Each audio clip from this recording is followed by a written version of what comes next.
Serbia, Drake, rumors, stats, analysis, and more.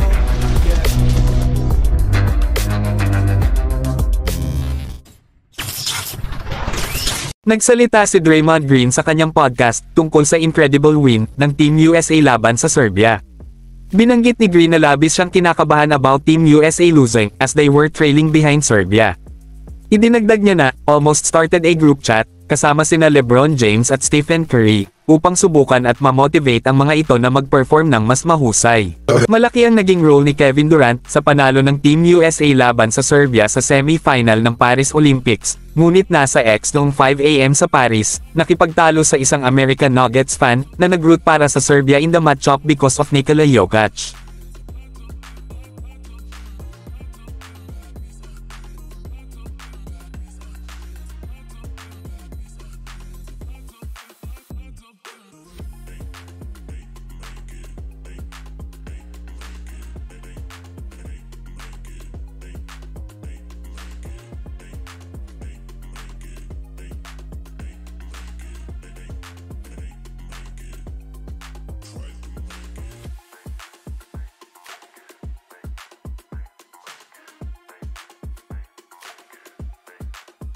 Lubos na humanga si Kevin Durant sa performance ni Stephen Curry laban sa Serbia. Sa pagsasalita sa mga reporters pagkatapos ng laro, mataas ang papuri ni Durant sa outing ni Curry, na tinawag itong godlike performance, mula sa dating two-time NBA MVP. Naniniwala si Durant na isa ito sa best games ever ni Curry.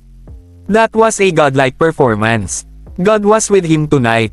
It was one of the greatest games I've ever seen him play. Si Durant ay may first-hand experience na panoorin si Curry na mag-take over sa laro. Ang dalawa ay dating magkasama sa Golden State sa pagitan at nagkaroon ng magagandang laro na magkasama. Ngunit ang ginawa ni Curry kahapon ay kahanga-hanga dahil inagaw niya ang tagumpay mula sa mga panga ng pagkatalo para sa Team USA.